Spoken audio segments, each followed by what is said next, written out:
Jaya Radha Madhava Kunja Bihari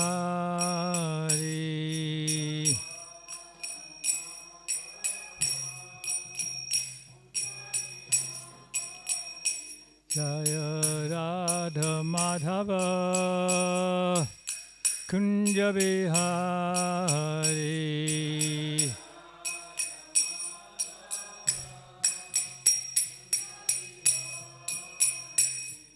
Jaya Gopi Jana Vallabha Giri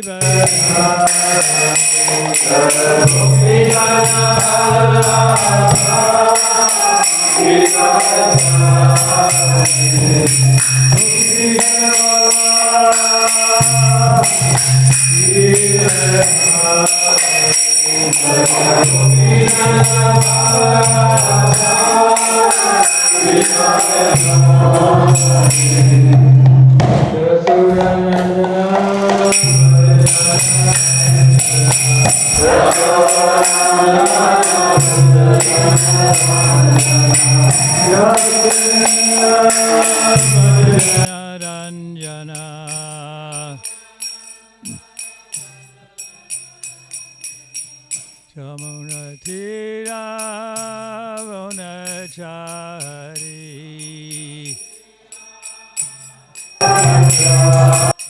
Chamuna Tira Vonachari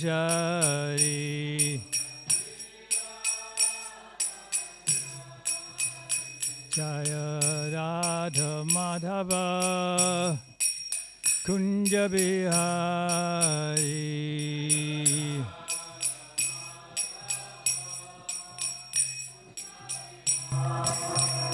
Jaya Radha Madhava Kunja Bihari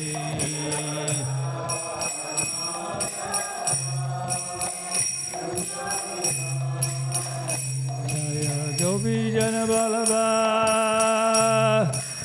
Giri Baradhari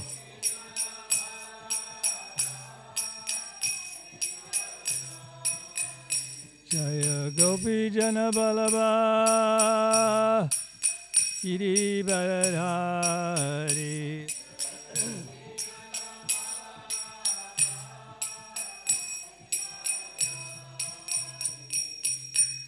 Jasodanandana Vrajajana Ranjana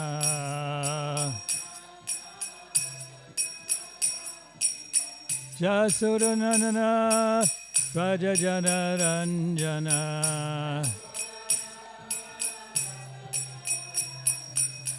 Jamuna Tira Vonachari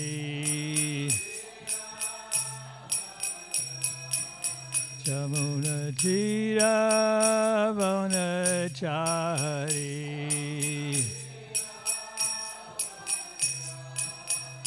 Jaya Radha Madhava Kunja Bihari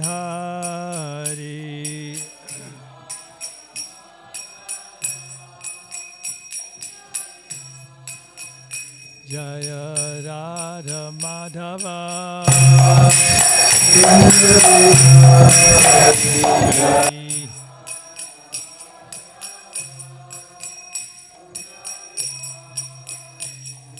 Gopi Jana Vallabha Giri Baradhari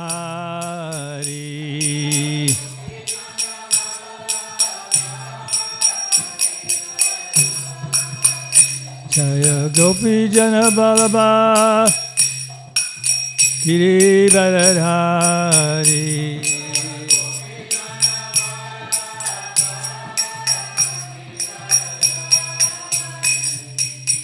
Jasodanandana Vrajajana Ranjana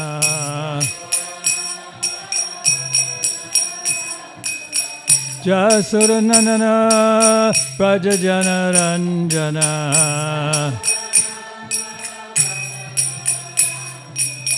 Jamuna Tira Vonachari Jamuna Shiravonachari Jaya Radha Madhava Kunja Vihari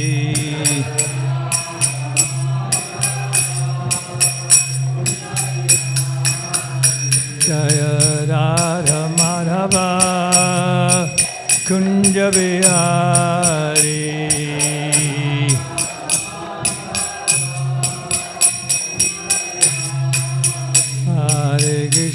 Hare Krishna Krishna Krishna Hare Hare Hare Rama Rama Rama Hare Hare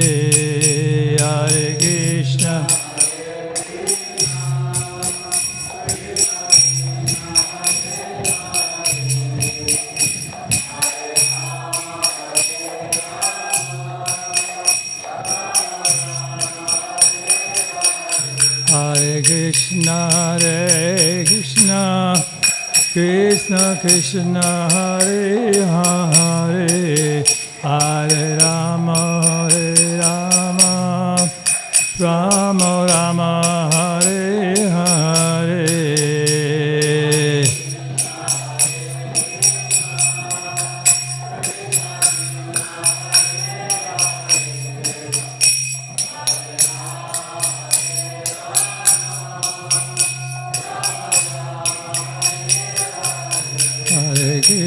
Hare Krishna Krishna Krishna Hare Hare Hare Rama Rama Rama Hare Hare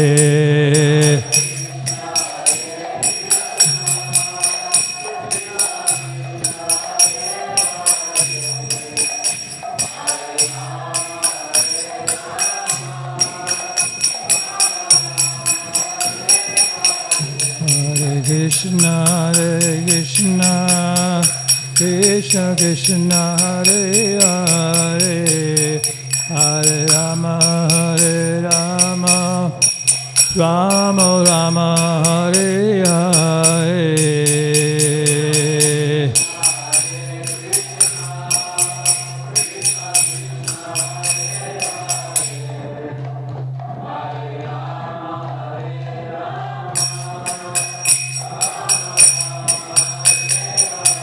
Hare Krishna Krishna Krishna Hare Hare Hare Rama Rama Rama Hare Hare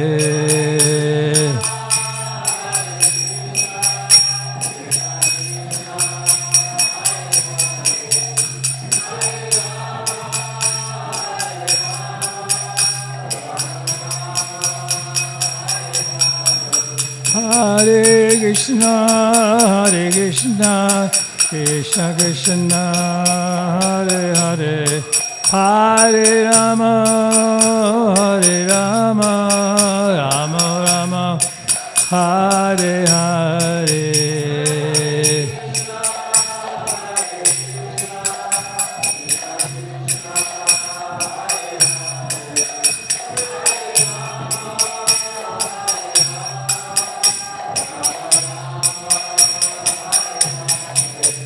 Hare Krishna Krishna Krishna Hare Hare Hare Rama Rama Rama Hare Hare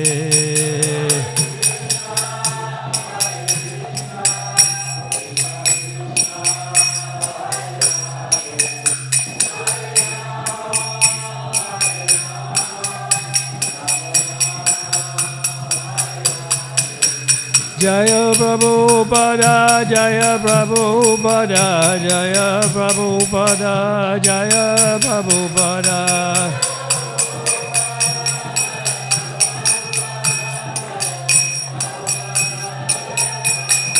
Jaya Prabhupada, Jaya Prabhupada, Jaya Prabhupada, Jaya Prabhupada.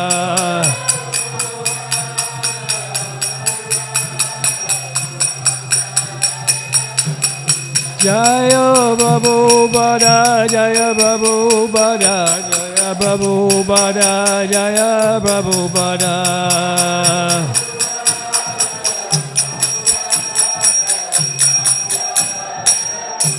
Jai Om Vishwapada Paramata Parivrajagacharya Sotara Satashi Srimad Divine Grace A.C. Bhaktivedanta Goswami Srila Prabhupada Ki Jai. Jai Om Vishwapada Paramata Parivrajagacharya Sotara Satashi Srimad Divine Grace A.C. Bhaktivedanta Goswami Srila Prabhupada Ki Jai. Jai Om Vishwapada Paramahansa Parivrajagacharya Sotara Satashi Srimad Divine Grace Srila Bhaktisiddhanta Saraswati Thakur Maharaj Ki Jai. Ananta Koti Vaishnava Vrinda Ki Jai. ISKCON founder Acharya Srila Prabhupada Ki Jai. Namacharya Srila Haridas Thakur Ki Jai. Prem Shekaho Shri Krishna Chaitanya Prabhu Nityananda Shri Advaita Gadadhar Shri Vasadi Gaur Bhakta Vrinda Ki Jai. Shri Shri Radha Krishna Gopinath Shamakunda Radhakunda Giri Govardhana Ki Jai. Shri Shri Vrindavan Dhama Ki Jai. Navadvip Dhama Ki Jai. Shri Shri Mayapur Dhama Ki Jai. Shri Shri Jagannath Puri Dhama Ki Jai. Tulasi Devi Ki Jai. Bhakti Devi Ki Jai. Gangamaya Ki Jai. Shamaveda Bhakta Vrinda Ki Jai. All glorious to the assembled devotees. All glorious to the assembled devotees. All glorious to the assembled devotees. All glorious to Shri Shri Guru and Shri Gauranga. Narayanam namaskrityam naram chaivam narotamam devim saraswatim vyasam tato jaya mudirayat nasa prayeshu abhadreshu nityam bhagavata sevaya bhagavati uttama shlokir bhaktir bhavati naishtiki. We're reading from the Srimad Bhagavatam.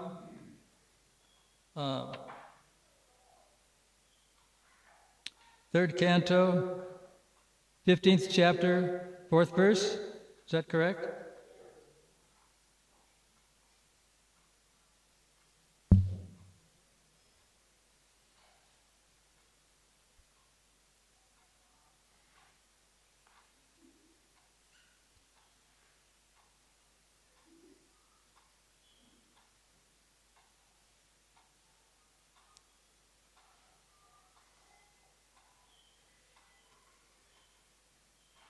Deva Deva Jagat Dhatur Lokanatha Sikamane Paresham Aparesham Tvam Bhutanam Asi Bhavavit Deva Deva Jagat Dhatur Lokanatha Sikamane Paresham Aparesham Tvam Bhutanam Asi Bhavatvit Deva Deva Jagatdatar Lokanatha Shikamane Paresham Aparesham Tvam Bhutanam Asi Bhavavit Deva Deva Jagatdatur Lokanatha Shikamane Paresham Aparesham Tvam Bhutanam Asi Bhavavit.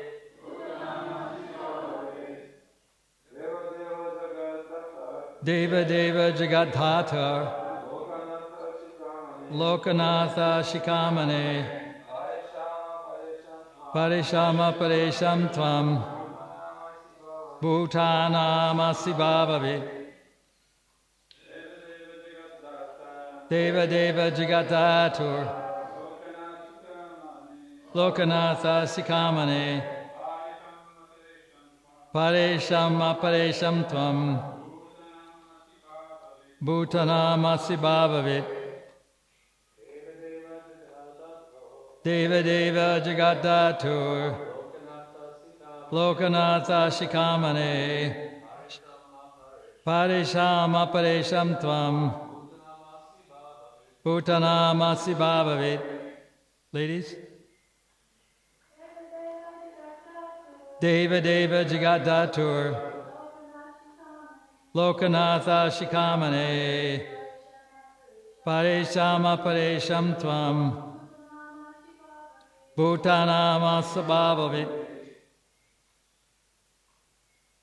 Deva Deva, O God of the demigods, Jagatataha, O sustainer of the universe, Lokanatha Shikamane, O head jewel of all demigods in other planets, Parisham of the spiritual world, Aparesham of the material world, Tvam, you, Bhutanam of all living entities, Asi are, Bhavavit, knowing the intentions. O God of the demigods, sustainer of the universe, head jewel of all the demigods and other planets, you know the intentions of all living entities in both the spiritual and material worlds. Responsibly. O God of the demigods, sustainer of the universe, head jewel of all the demigods and other planets, you know the intentions of all living entities in both the spiritual and material worlds. Purport by Srila Prabhupada. Because Brahma is almost on an equal footing with the personality of Godhead, he is addressed here as the God of the demigods. And because he is the secondary creator of the universe, he's addressed as the sustainer of the universe. He is the head of all demigods, and therefore he is addressed here as the head jewel of the demigods. It is not difficult for him to understand everything which is happening in both spiritual and material worlds. He knows everyone's heart and everyone's intentions. Therefore, he was requested to explain this incident. Why was the pregnancy of Diti causing such anxieties all over the universe? The verse again. O God of the demigods, sustainer of the universe, head and jewel of all the demigods and other planets, you know the intentions of all living entities in both the spiritual and material worlds.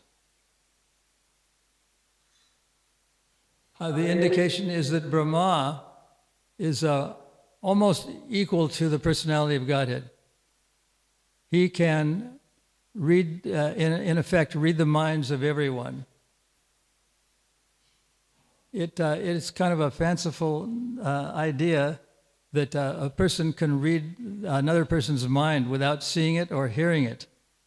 But Lord Brahma has the ability to read other people's minds, and he knows, as it is said in the verse, he knows what is going on in everyone's mind, all over the universe, all over the material and the spiritual universe as well. So he's not an ordinary person.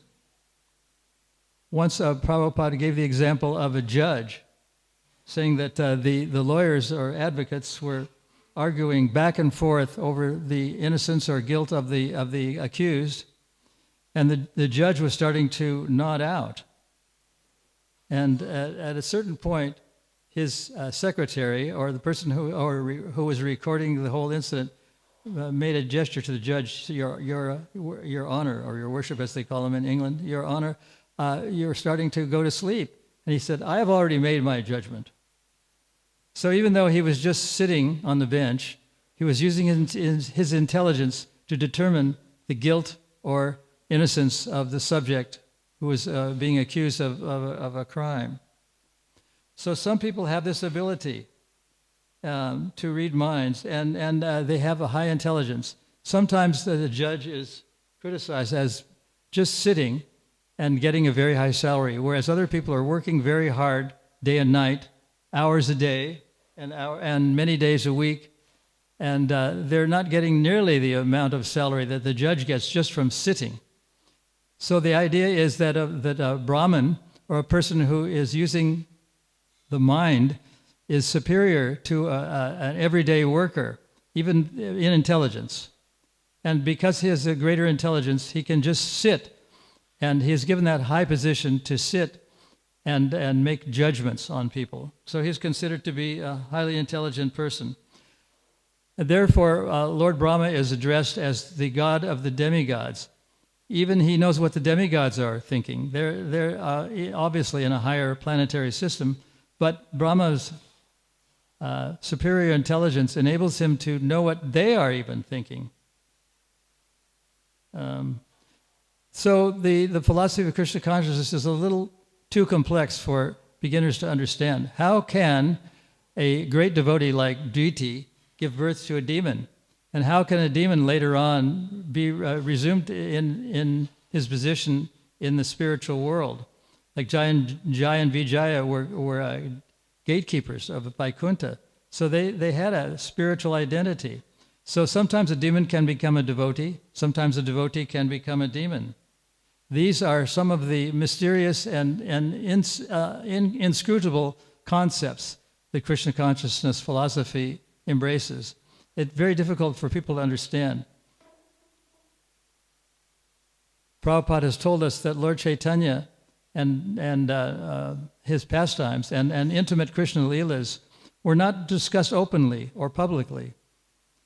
With just a very few people, Prabhupada discussed these intimate pastimes of Radha and Krishna, the Vrindavan pastimes, how Krishna can take birth and act as an ordinary person, can cry real tears, can be afraid of his stick of Mother Yashoda, and all these things. They're too intimate for people to understand. So with people like Sarvabhauma Bhattacharya, and who eventually became a devotee, he could discuss intimate pastimes. And there were only a few people. Sarvabhauma Bhattacharya, Ramananda Roy, Shiki Mahiti, and Shukadeva Goswami, although they were impersonalists in the beginning, they became Vaishnavas in the end. And they became very, very learned people. So this philosophy is so complex that people like Prakasananda Saraswati weren't given access to them. Lord Chaitanya only discussed Vedanta philosophy with the likes of those people. So they were very great people, but at the same time, because they were impersonalists, and there has been a long, thousands of years debate between impersonalists and personalists going on for a very long time. So speaking of judges, I'm going to read something that was written in 1977 by a devotee who has a bit of a flair for writing named Sakshi Gopal. This report was sent to Srila Prabhupada in 1977 when Prabhupada was very ill and he was almost departing. He was in Vrindavan at the time, or someplace in the world, and he was ailing and very, very unfortunate, very sick. So this letter was written to him. This is what it said. Next morning, this took place in a courtroom, a place called Marlborough Court. The police used to harass the devotees. I was one of them, and for chanting in the street. And they charged devotees sometimes with street obstruction because they couldn't think of anything else to charge them with. So this is what Shakshi wrote. Next morning in the court, we pleaded not guilty to the charges laid against us. Our men were doing Nagar Sankirtan, so some constable, police officer, said, "You are blocking the footpath with your Nagar Sankirtan, and I must arrest you." So they were taken to court. The next morning in court, we pleaded not guilty to the charges laid against us. The judge, therefore, deferred our case to a later time, the 2nd of February, 1977. The 2nd of February at 2 p.m.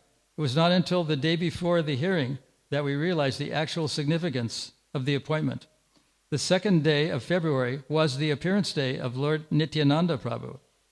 After ending a morning of fasting and chanting with a blissful arti and a splendid prasadam, we set off for the great Marlborough Street Magistrates Court in a confident mood, sure that Lord Nityananda would protect us. I personally visited this court in Marlborough Court on several occasions when we were charged with obstructing the foot traffic, and somehow or other, and sometimes we were fined, sometimes the case was postponed. We set off for the great Marlborough Street Magistrates Court in a confident mood, sure that Lord Nityananda would protect us. We were accompanied by a new and enthusiastic visitor, the Reverend Norman Morehouse, second only to the Bishop of Norwich, who came to observe the proceedings.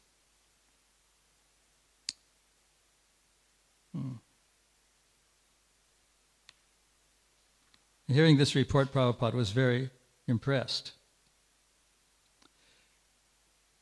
Sakshi wrote on, "We arrived at the courthouse and waited in the big hallway while the Reverend went through to the public gallery. The plainclothesman who arrested us soon turned up, now dressed in uniform.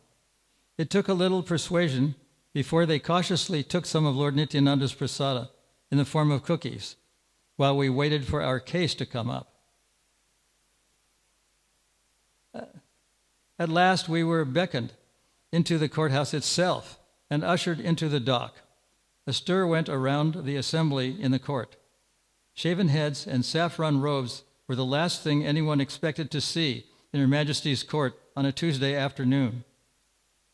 The magistrate, a balding, portly man in his late middle age, a red nose in his dark gray suit, surveyed us over the top of his gold-rimmed spectacles. We affirmed our plea of not guilty to the clerk of the court, and one of the constables, who was sworn in at the witness box, proceeded to report the supposed conditions of our arrest. The actual number of the chanting Nagar Kirtan party miraculously grew from the original 5, first of all, to 7 when he started his account, and later to 8 persons when he described how 3 devotees ran off and escaped arrest. According to his description, it seemed that many more people had been using Oxford Street than we had been aware of. Indeed, unlimited numbers of pedestrians had been obstructed and forced on into the road at the grave risk of being run over by the almost non-existent traffic. The judge listened impartially, and then, since we had no advocate to speak on our behalf, he asked us if we would like to cross-examine the evidence of the policeman. When we humbly pointed out that the constable, like everyone else, had imperfect senses, that he had contradicted himself in assessing the actual number of devotees, the judge politely suggested it was a mathematical error. A titter of laughter rippled around the courtroom at his remark, while the police constable shuffled his feet and looked embarrassed. We were asked if we ourselves would like to speak for our defense. So, having been previously chosen as a spokesman, I volunteered to be sworn in at the witness box. Surprised when the usher asked me to hold a copy of Bhagavad Gita in my right hand, I read out the words of the card presented before me. I swear by Almighty Sri Krishna that the evidence I shall give shall be the truth, the whole truth, and nothing but the truth. Encouraged by smiles from the devotees in the dock, I began to describe the circumstances of our arrest, this time as they actually had happened. The magistrate listened as I went on to say, "We understand that the police have a duty to perform, sir. But we also have a duty. We have been instructed by our spiritual master. Indeed, we are instructed by all the principal scriptures of the world, the Quran, the Torah, the Bible, and in the Vedas, that we should glorify God by chanting his holy names.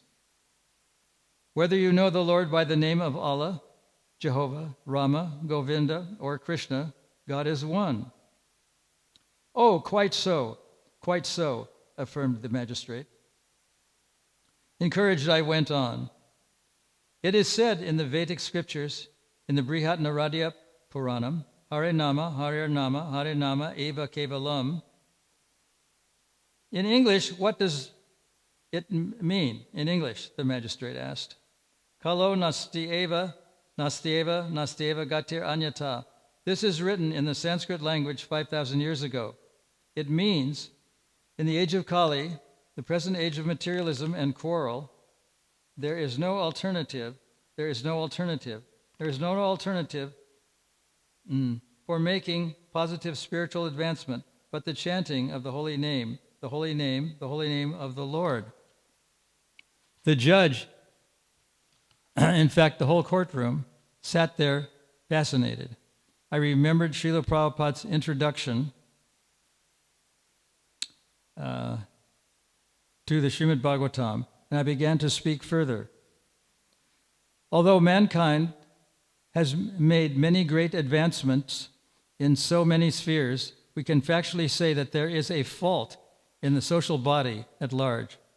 People are not happy with their day-to-day activities, and there is an increasing disturbance of drug addiction, prostitution, violence, and crime. The root of the problem is lack of consciousness. People are unaware of the actual purpose of life. The judge, intrigued by this sound philosophy coming from the witness box, relaxed his judicial appearance, sat back, and took a sip of water from his glass. Encouraged, I asked, "Your Honor, with your permission, I would like to read a short passage which appeared in the London Observer," that's a newspaper, in October 1972. It is an excerpt from an article written by the eminent English historian Sir Arnold Toynbee. Just for your information, Prabhupada had a meeting with this man. He's departed by now, Sir Arnold Toynbee. It was a very interesting discussion. Toynbee wrote, "The cause of it is the world's malady is spiritual. We are suffering from having sold our souls to the pursuit of an objective which is spiritually wrong and practically unattainable. We have to consider our objective and change it. And until we do this, we shall not have peace, either amongst ourselves or within each of us." Then Sakshi continued, "As devotees of the Lord, we strictly follow 4 principles, cultivating the qualities of human life: mercifulness, truthfulness, cleanliness, and austerity. The absence of these qualities means the degradation of society. So the spreading of spiritual understanding amongst humanity at large is the highest welfare work, and an essential part of the program is the distribution of literature and the congregational chanting in the street of the holy names of God." "Is that all?" inquired the judge. "Yes, sir," was the reply. "Then you may step down," he instructed. Adjusting his spectacles and regarding the devotees who were once more assembled in the dock, he said in a very firm yet amicable manner, "In legal terms, you are guilty of obstruction, although it is of a very minor degree. Taking this into consideration, and because of your obvious sincerity, I have decided to dismiss the case." We smiled jubilantly and, thanking the magistrate, were about to step down when Krishna prompted me to say, "Sir, we were wondering if you had a court library here, in which case we would like to present a book for addition to the collection." "Thank you," replied the judge. "I am quite sure we can accommodate it." Giving a copy of Srila Prabhupada's Sri Upanishad to one of the clerks, who promised to pass it on to the judge, we left the courtroom, thanking Lord Nityananda for his mercy. Prabhupada liked this report very much. Just a little bit earlier, there was another report by a judge named Lehigh in New York, and it was published in the New York Times and on the front page of the Times of India. And he opened his judgment by saying the Hare Krishna movement goes back thousands of years with roots in India. And if it is not or is a bona fide religion, we have to admit with affirming, yes, it is a bona fide religion. And then Prabhupada mentioned that he thought it was going to take 10 years before acceptance, and it happened while he was still in his alive in the United States in 1977. So this report came just after that report. So there were 2 big victories in courts of law, one in England and one in the United States. So I'll read the verse again. "O God of the demigods, sustainer of the universe, head jewel of all the demigods in other planets, you know the intentions of all living entities in both the spiritual and material worlds." Any comments or questions on this verse or what I read or anything else? Please ask or comment at the moment. I'll give you a moment to think before. Okay, go ahead. So the verse says, and you mentioned that Lord Brahma knows everything in both spiritual and material world. How can we understand, how can we reconcile that when he came to Dwarka, he saw other Brahmas and he was puzzled up, he was surprised. Well, even though has the ability to understand what is being thought of by all living entities all over the world, sometimes he has to play the role of an ordinary person. And so when he saw that there were many other Brahmas, he was a bit bewildered. But in actual fact, he wasn't bewildered because he was aware of the fact that there were many other Brahmas all over the universe, all over the vast universes that exist in the spiritual world. So sometimes even a highly elevated person like Krishna himself has to play the role of an ordinary person. Krishna cried real tears. He exhibited real fear of his mother Yashoda's stick. Even though he's so powerful that even fear personified trembles in his presence. So that's the reason. Lord Brahma does know everything, but sometimes he acts as if he doesn't. That's part of being omniscient. Any other comments or questions? So I'll read the verse again. O God of the demigods, sustainer of the universe, head and jewel of all the demigods and other planets, you know the intentions of all living entities in both the spiritual and material worlds. Okay, and we'll stop at that point. And if anyone wants to read this, I printed it out, so it's got some other details in there about who was reading and when it was being read and what Prabhupada's reactions were. But anyway, that's part of the history. Sri Krishna Sankirtan Maha Maha Ki Jai.